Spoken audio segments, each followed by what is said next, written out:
and on the stairs a sort of pale grey coconut matting.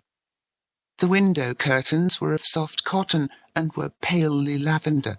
They had no damask richness, no gay flowery patterns. The walls were not papered, but distempered in clean, pale tints, and the general effect was rather like that of a very superior private hospital. The fact that the floors were washed every week with Sanitas gave a pleasing woodyard scent. There were no coloured pictures in the house, only brown copies of great paintings by Raphael and Velasquez and people like that. The Stanmore children lived here because their father and mother were in India and their other relations in New Zealand, all except old Uncle Charles, who was their mother's uncle, and who had quarrelled with, or been quarrelled with by, their father and mother in bygone years. The owners of the house, whose name was Sandal, were relations of some sort, cousins perhaps. Though they were called Uncle Percival and Aunt Emmeline, they were not really those relations. There was one thing about this so-called aunt and uncle. They were never cross and seldom unjust. Their natures seemed to be pale and calm like the colours of their house, and though the children had meat every day for dinner, Mr. and Miss Sandal never had anything but vegetables, and vegetables are said to be calming.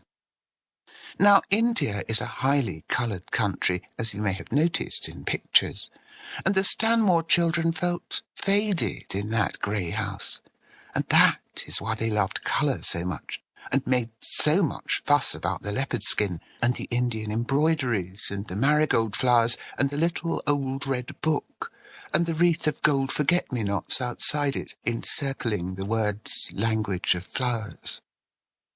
"When Aunt Emmeline sees how beautiful it is, she'll want to have the whole house scarfed and leoparded, I shouldn't wonder," said Charlotte, hanging the pink scarf over a picture of a blind girl sitting on an orange, which is called Hope. "I don't suppose so," said Caroline. "I asked her once what old Uncle Charles's house was like, that Mother said was so beautiful, and she said it was far too full of things, and somewhat imperfectly ventilated." "It's a pity Uncle Charles was quarrelled with, I think," said Charlotte. "I shouldn't at all have minded going to stay with him. I expect really he likes nice little girls. I wonder what the row is all about, and why they didn't all kiss and be friends before the sun went down upon, like we're told to." "I cannot tell you what the row was about, for I know no more than you do, or than Charlotte did.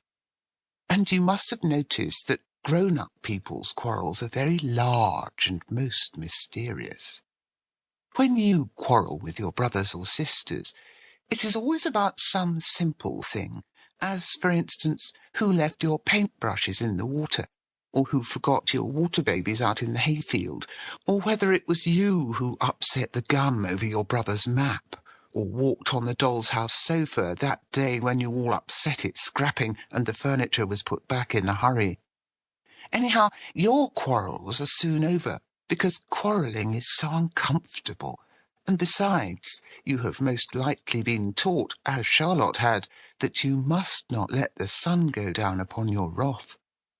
But with grown-up people it is different. They seem sometimes to have forgotten about the sun not going down, and their quarrels last on and on and on for weeks and months and years, till you would think that they must have forgotten what the fuss was all about. But they don't, and when Aunt Jane comes to tea, you will still hear fragments about how Uncle William behaved, and what a pity it was about Edward acting as he did. If the grown-ups notice you, they will tell you to run away and play. You will never hear what the quarrel was about, and if you did, you wouldn't understand.